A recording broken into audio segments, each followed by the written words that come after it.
Welcome to the Melanin Jelly Project Conversations, a podcast that celebrates diversity and representation in children's storytelling, entertainment, and edutainment. I am the host, Olunosen Louisa Ivaze. On this podcast, I chat with authors and creators of children's books, entertainment, and edutainment. This is also a collaboration with the Ottawa Black Book Club. So welcome Ngozi Elizabeth Mbonu. Welcome to the Melanin Jelly Project Conversations. Thanks for having me, Louisa. Ngozi is the author of these two lovely books I have here, Tatiana and then Just Like the Birdies. See? My name is Olunosen Louisa Ivaze. I am the host of this lovely podcast, and I started this podcast because I realized when I started, I mainly write for adults, then I recently started writing for children.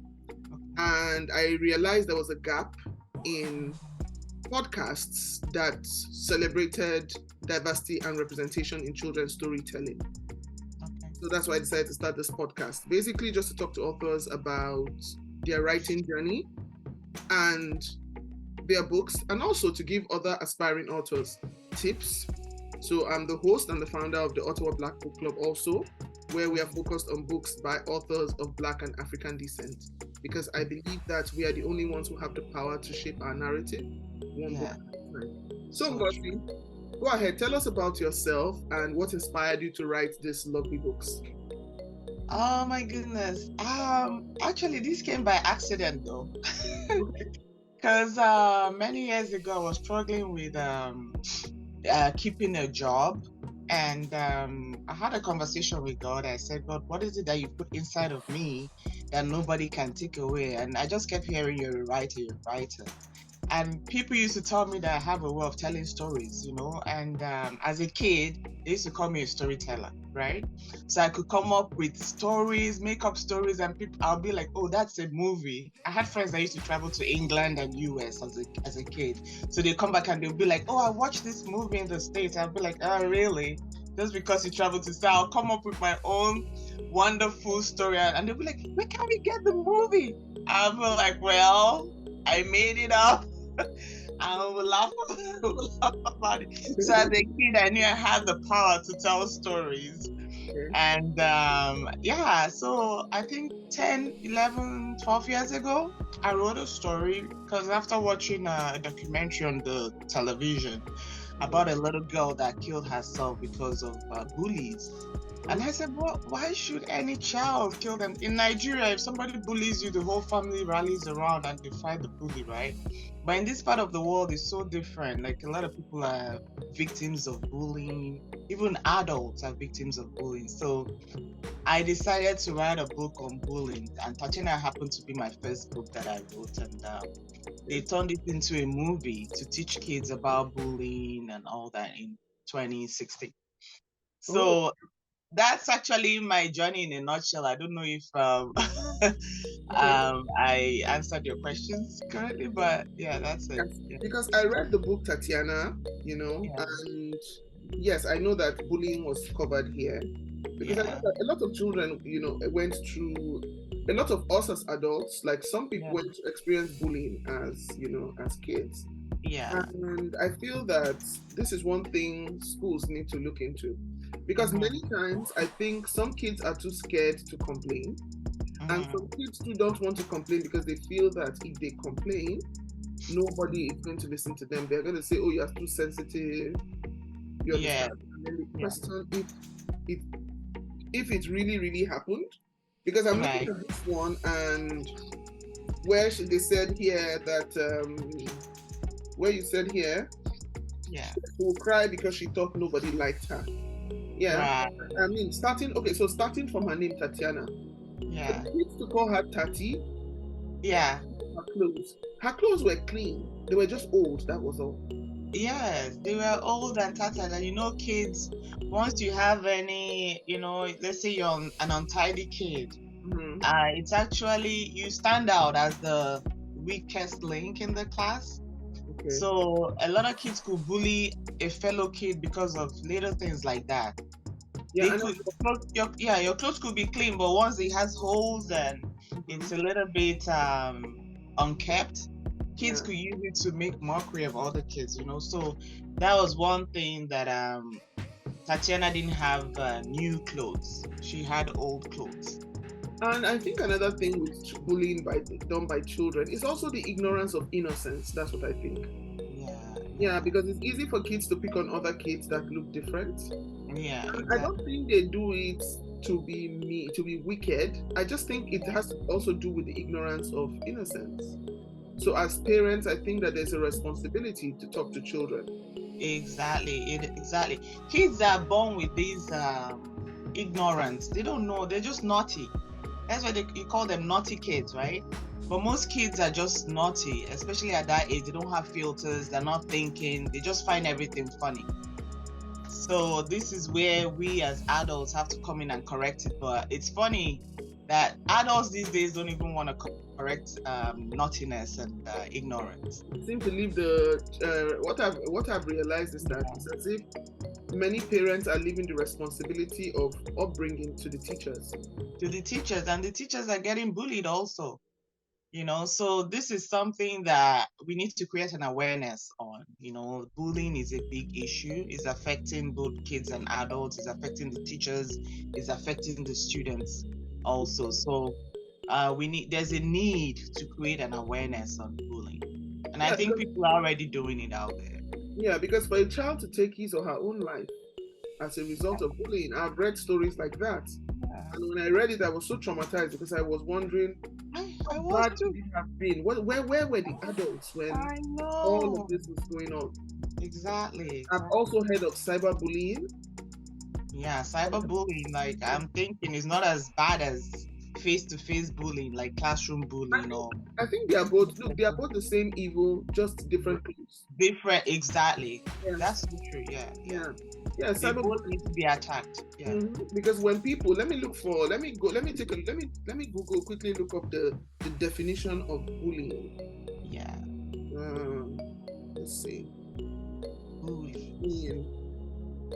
Okay, I'm looking at it on Wikipedia here. It says bullying is the use of force, coercion, hurtful teasing or threat to abuse, aggressively dominate or intimidate. The behavior is often repeated and habitual. One essential prerequisite is the perception by the bully or by others of an imbalance of physical or social power. This imbalance distinguishes bullying from conflict. Wow, that is powerful. That is powerful. Explains it all. Yeah. So this is so sad. And it's funny how bullying affects us even mentally. But it shuts you down. Yeah, if you're not very strong and you can attack the bullies, people develop all sorts of illnesses from this. So you find kids, they tell their parents, I don't want to go to school because I have people bullying me at school. So it affects them socially, spiritually, emotionally. So this is something that we need to actually address. Okay. Yeah. So in regards to this book, Tatiana, you said it was was it a movie or a play about it? They called it a movie because they showed it on TIFF. TIFF Bell Light box. TIFF is TIFF Toronto International Film Festival. Yes, I've attended. Okay, yes, I've attended TIFF. So yeah. How did your book make it to TIFF? Because a listener now might be curious. I mean, I want my book to make it to TIFF. How did your book make it to TIFF? Oh my God. I think back in those days, they used to have TIFF Kids. I don't know if they still have it now. So when I wrote my book, I approached a lot of people that work with kids. So I approached this company. I can't even remember the name. They're no longer around. They've closed down, right?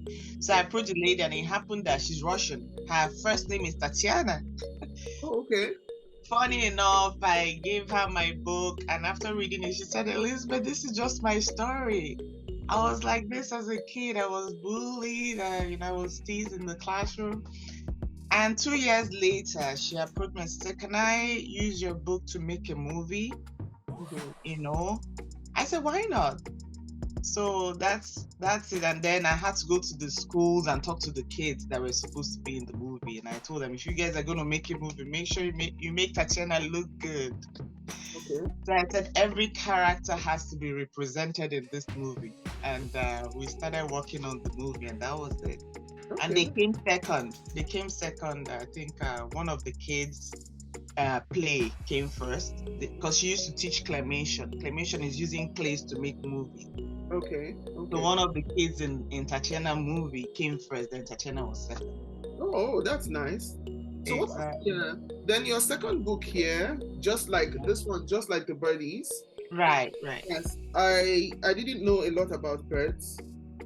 Yeah. But I like that this book just celebrates authenticity and being. Free, yes, that is what I saw. For me, that's what I got from this book. Thank you. Be your best self. Yeah. I'm a singing bird, and I don't mind staying in a cage singing all day to myself, just singing canary. Right. Initially, I just thought that when I looked at the illustration styles, yes, I thought that they were just pictures pulled from random pages. But at the end, I actually saw that an artist actually worked on it.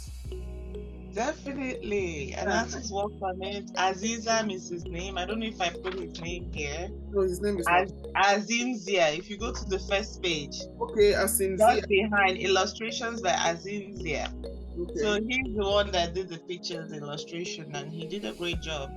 Because there were times when I had to correct some things. I'm like, I don't like the way the eagle looks. I don't like the way the monkey looks. I don't like, can you change the background? And we did a lot of work together working on this to make it look this way. So how important do you think it is for children to have the freedom of expression? Because that's what I'm getting from this book. Thank you very much, Louisa.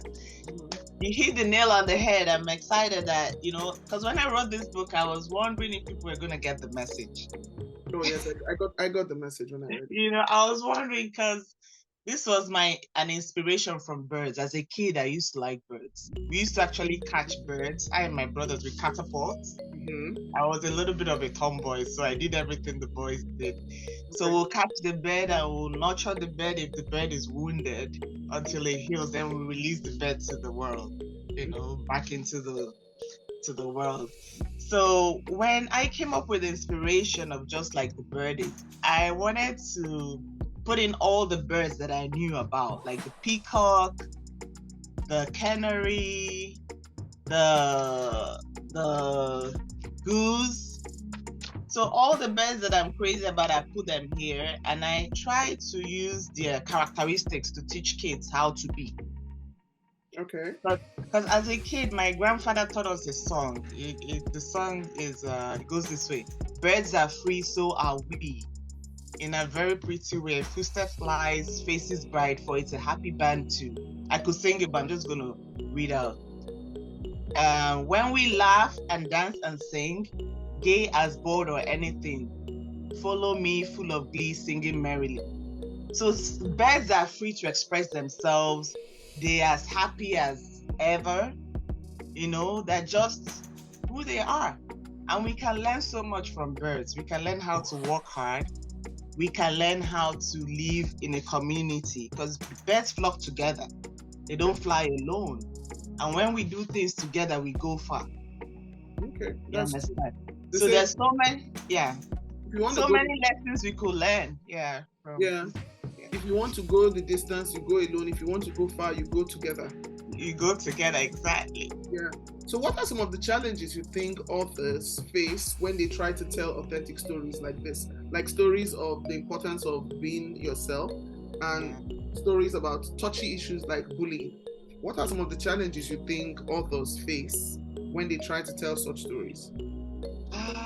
These things have to come as an inspiration to you, or it's just the way you think as a human being, right? The way you are is how you write as a writer. Okay. So that's why we're all unique in our own writings. And somebody could write about birds and write it in a totally different way because of differences in personalities and differences in the way we view the world as a whole. For me, this is how I view my world, and another person. So if I'm going to encourage any writer to write about birds, I'll be like, just go into your child self. Just go into how would you like to tell a story to your child self? Okay. Because you're writing for kids. If you're writing for adults, how would you like to tell the story to your adult self? So you have to kind of come out of your self and be the observer and tell yourself the story before you tell other people the story. Okay. And if it feels good for you, if it feels good, then you go ahead and put it on paper. Okay. Then when you're writing touchy issues like bullying, Yeah. what are some tips you can give authors who want to write about such touchy issues? Because people can write about things like bullying, anxiety. Yeah. What are some tips you can give to authors who are trying to write about stories about touchy issues like bullying? Bullying. Ooh, you got me there. Okay, when I started writing about Tatiana, I saw a documentary. You have to watch documentaries. You have to watch other things that can inspire you to also tell your own story. Okay. So I watched some documentaries on bullying. I listened to people that talked on bullying, and at the end of the day, I just kind of put it together. I'm like, okay, how do I also tell my own story? But you have to be inspired. You can't just get up. You have to do your research on bullying, find out what's disturbing the kids, find out how to tackle the issue, find out how to kind of approach telling the story to children without them being overwhelmed. Because they have to enjoy, they have to get the lessons from whatever story you're telling them. If they don't get it, then it defeats the purpose, right? So basically, that's how I'll encourage any writer to write on bullying. Okay. How do you think that as writers we can support each other? How do you think we can support each other and also help each other promote our books? How do you think? We have to come together, start a platform. Like what you're doing, like you're actually doing a great job. We need to start a platform. We need to come together with a purpose. And the purpose would be, okay, we are Black writers. We're writing on different topics that we can actually harness each other's strengths. Help each other market our work, talk to the government about a need for our group, for Black authors. Because the libraries don't have a lot of Black authors books. The libraries for kids, they don't. So there's a need for us. Yeah, they don't. They have more white authors. There's a need for Black authors to be in the libraries too. So yeah, there's a gap there. Sorry to interrupt. There's also a need for Black teachers. We don't have enough Black teachers. Same thing as Black books. Books written by Black authors, they don't have enough. How important do you think it is for us to have stories that celebrate representation? Because if I look at it, this story now is representing, like children who are experiencing bullying. Yes. This one, the joy of freedom to be yourself. Yeah. Yes. So how important do you think it is? How important do you think representation is in children's story? Because if I think of the kind of stories I grew up reading, the child of born in the 70s, grew up in the 80s, and I remember that as a voracious reader, our curriculum was very British. Very much so. So we had all the Peter and Jane, Enid Blyton, then getting to secondary. Famous Five. Yeah, primary school we still had Famous Five, Secret Seven. Getting to secondary school we had Nancy Drew, Elizabeth Gale series. Enid Blyton. No, yes, Enid Blyton, but there was this other popular series too. Mills and Boone. Then we had Mills and Boone. And I still remember how excited I was when I came across Pace Setters for the very first time. Yes, Pace Setters were this series by Heinemann Books. I think they've gone out of print. So Pace Setters were books, but I think they had 116 in the collection. But they were all written by African writers from all over the African continent. And part of my dream then was, after secondary school, I would like to write for these people. But by the time I had finished secondary school, they had gone out of print. Right, yeah. But that was the first time I think I actually saw books that focused on the African, on characters in the African continent. Even as a child, when I was writing stories, my characters were foreign because it was influenced by the kind of literature I was reading at that time and the kind of entertainment I was watching at that time. So how important do you think representation is in children's storytelling? Right. Yeah, you're so right. Because we were raised with a British system, educational system. It even affects my writing. Because when people read my book, they don't. They always go like, "Did you write this?" They think my books are written by a white person. So, especially with my first book, Tatiana. So, and I got a lot of lashback by Black people. Like, why did you put a white girl in front? I said, please don't. I was going to ask you, yes, I was going to ask, how come, because that is also another question that I'm going to come to, in terms of characters, because there was a woman who wrote a book called Woke, and it had a Black woman on the cover with an afro. And when people realized, that book was, I think it was number one, only for people to realize that it was written by a white woman. All went ballistic. She had themselves, yes. Because they went, you don't know the experience. You can't write based on theory. But you can't tell anybody how to write, though. Like, that's one thing. People can say whatever they like. But then I used to tell people, if white people can write about us, why can't we write about them? But that is not even the point. It was a white girl that drew for me. And I couldn't tell her how to, what kind of pictures to put in. I just thought that would be racist. Oh, you could. Because as a writer, you can actually say, these are the kind of characters I know for my books. Right. Yeah. Right. Yeah. It was my first book, so I thought the pictures were so beautiful, and I just didn't want to alter anything. You know what I mean? Okay. I just wanted her to express herself as an artist. I didn't want to interrupt. But going further, my other books would be like blackface because I'm a Black person. But because it was my first book, it was more like my first experiment writing. So, but I understand the need to actually represent Black people. But anyway, the good thing is the book wasn't focused on race. It wasn't focused on race. No, it wasn't. It was on a situation which was bullying. Yeah. Exactly. Yeah. So that is understandable. Because why I was saying that is because I remember when I started working on my very first children's book. Yeah.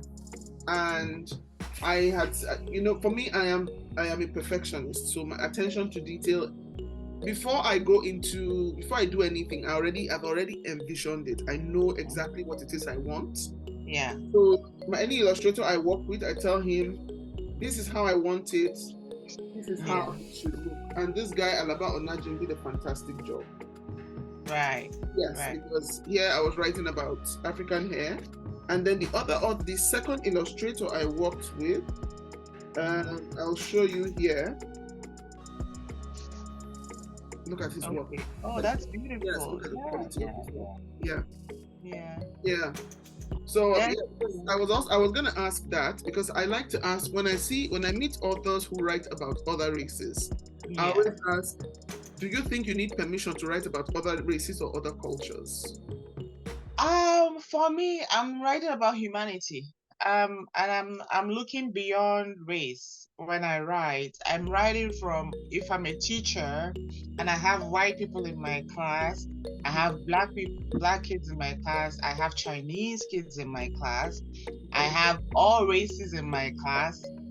I don't think I'll be focused on race, so this is more like my style. Like I'm speaking to kids from all nations, right? And definitely at some point I'm going to start focusing on Black kids, but I feel like right now I think I'm called for kids in general, just children, regardless of race or creed or whatever, right? So so basically that's how I see my own style of writing. But because I'm a Black person, there's a need to have more Black pictures, more Black kids in my book. Okay. What are some of the challenges you think authors encounter when trying to tell authentic stories?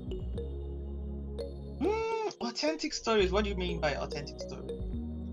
So, sometimes how when you try to tell a story and you look at two things. Yeah. Like when I'm trying to tell a story, how is it going to be received? That's one question, because some people, they think of, how is this going to be received? For example, you wrote about bullying. There are some authors that might say, no, bullying is too sensitive. So I'm going to water down. I'm going to water down the story. Okay. I'm not going to make it so emotional.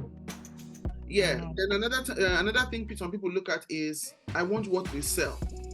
I want what we sell. Yeah, so if a story about white kids is what sells, let's use white characters. If a story about black characters is what sells, let's use black characters. Yeah. And let's say yes, whereas the authentic story you wanted to tell was about bullying of an Indian child.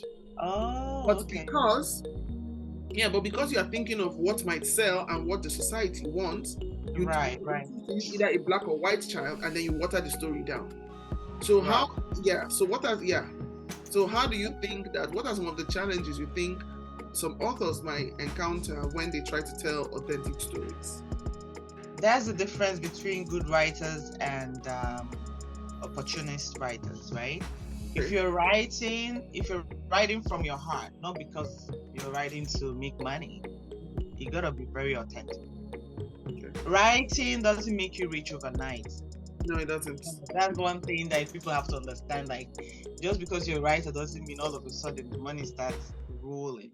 Mm-hmm. So anything you do out of passion and truth, your own truth, will eventually sell, because when people are reading it, they can actually sense the authenticity.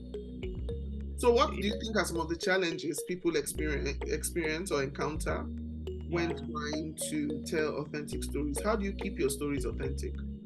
You gotta tell yourself your truth. Okay. You know, how do you want to tell the story to your own child? Mm-hmm.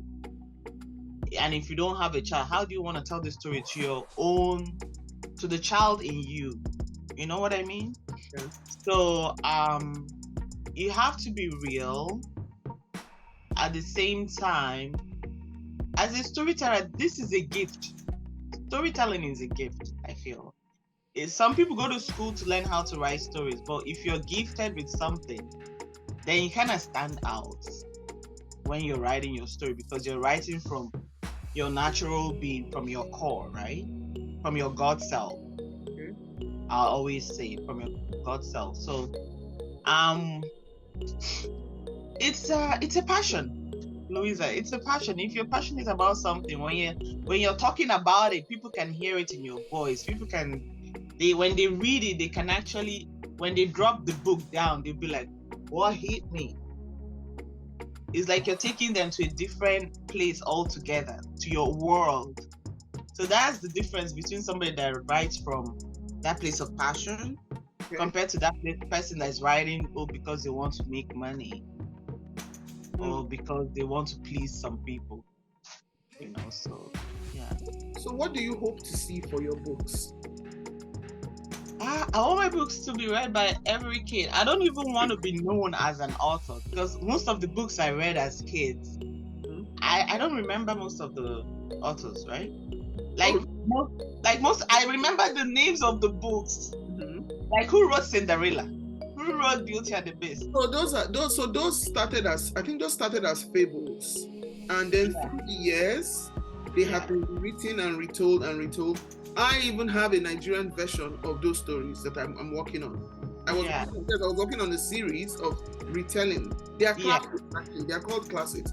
So in the publishing world, after 100 years, your books are free for anybody. So these books now, 100 years from now, anybody anywhere could retell your story, rewrite your stories. Exactly. So that is why, So books by Shakespeare, let me see. And if you look at it, like you said, who wrote Cinderella? Hold on. Yeah. Somebody must have written that beautiful story, you know. And there's so many stories that I read. I remember the story very well, but I may not remember the author. Do you understand? Like, of course I want to be remembered, but I want my stories, you know, to be out there more than the author, more than me. Okay, so look at it now. So I'm just doing my research on Cinderella. Okay. Cinderella or the Little Glass Slipper is a folk tale. So these are actually folk tales. Yeah. With thousands of variants throughout the world. The protagonist is a young woman living in forsaken circumstances that are suddenly changed to remarkable fortune. Mm-hmm. Ascension to the throne via marriage. Mm-hmm. I want to see if they put an author. Annie Thompson grouping, country, ancient Greece, Egypt. Moral: the first literary European version of the story was published in Italy by Giambattista Basile in his Pentamerone in 1634. So an author is so these are just folk tales that have been passed down through time. Through time, exactly. And I want my book to be a folk tale at some point, you know, to tell kids stories. When I'm no longer here, I want my books to still continue living, you know, because when I wrote this book, I'm like, this is something after reading you can tackle any bully. After reading it, you can understand the mindset of the bullies. There's a lot of subliminal messages in my books. So I don't just write, I also tell a lot of hidden stories too. So there are hidden messages in your stories. There are also hidden messages that is passed down to the subconscious of a child's mind. You understand what I mean? Yeah. So they're also reasoning within themselves. So after reading my book, it's not just the message, but they're also reasoning within themselves how to solve problems. Okay. You know, from whatever they've read. So I also have that style of writing where my book gets you thinking. Okay, that makes sense. You're even also thinking of, okay, what will happen after this? When Tatiana went to find the handkerchief, so was that, you're thinking in your head, was that an angel? Was that a real human being? A lot of kids keep on asking me, was that an angel? So what happened to the old woman? Your books have subliminal messages and they are conversation starters. They are conversation starters, exactly. Yeah. Okay. Would you like to read one of your books? Which would you prefer to read out to us today? I'll read some parts of Tatiana. Is that okay? Yeah, I usually like when you read because it's not the story is not a long story. Okay, yeah. Okay, I'll read just like the Birdies, and I'll get them to buy Tatiana.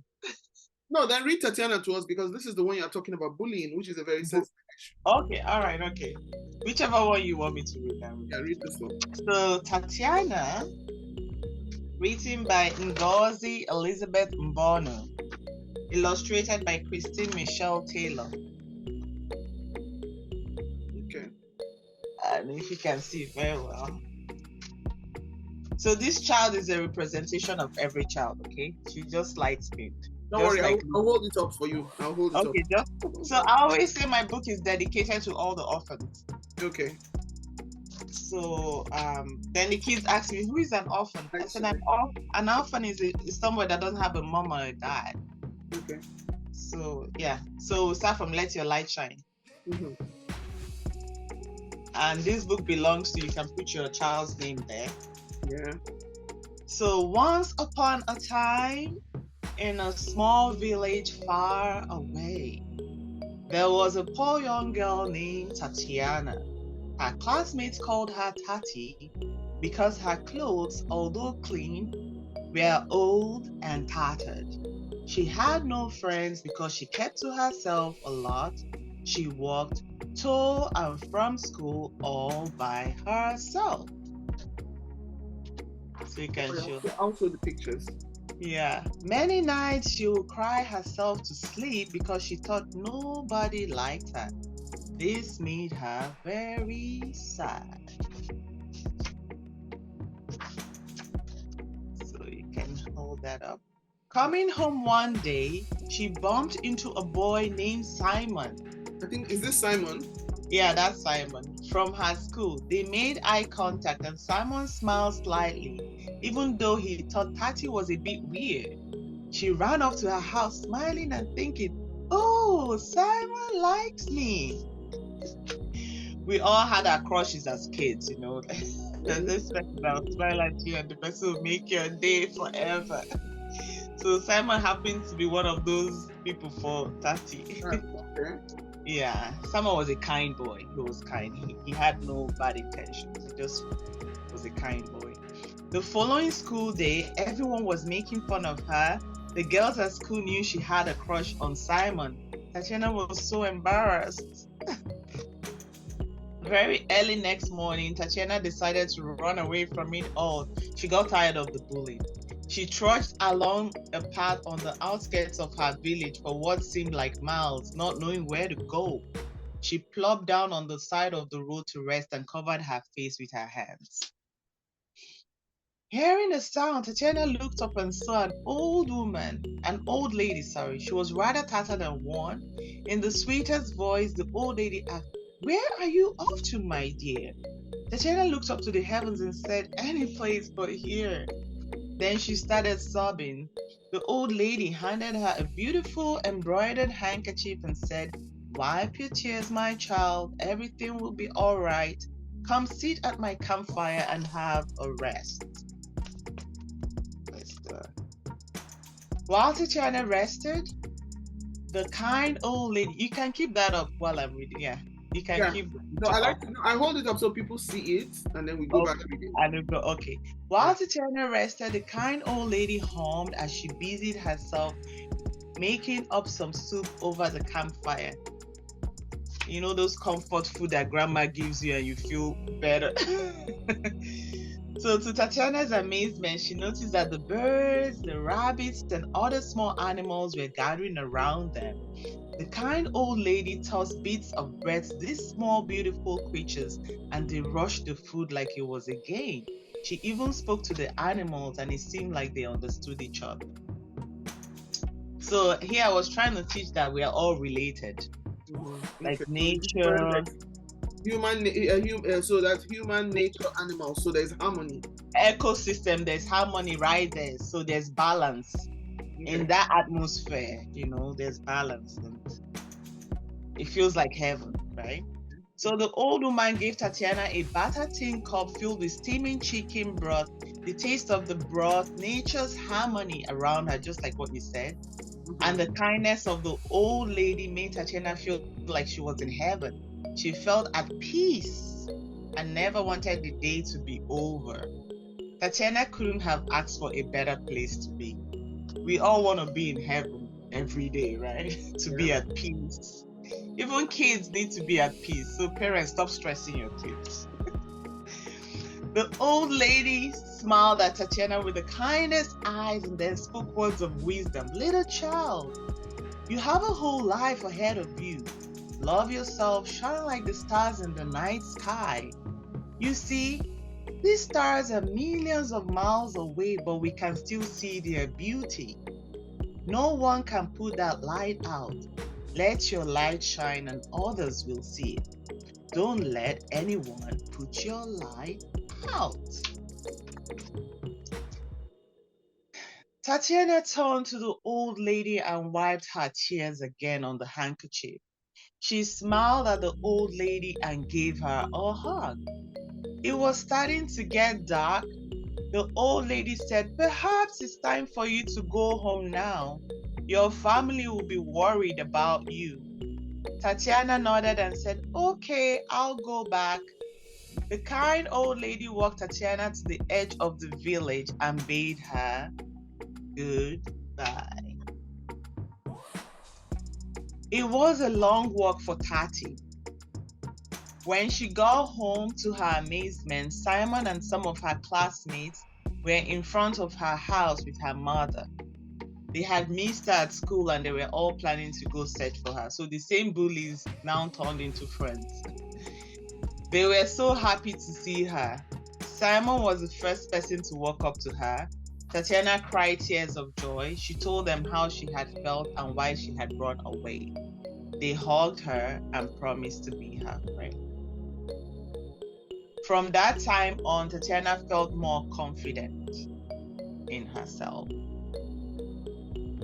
Yeah. She smiled and said hello as she passed people, and they smiled back. And she played happily with her friends at school. A few days later, Tatiana went back to look for the old lady. When she got to the campsite, there was no trace of the kind old lady or her belongings, not even any ashes from the campfire. Just an empty land right there. Tatiana was puzzled. As she was about to leave, she looked down at her feet. There, she saw the same embroidered handkerchief that the kind old lady had given her.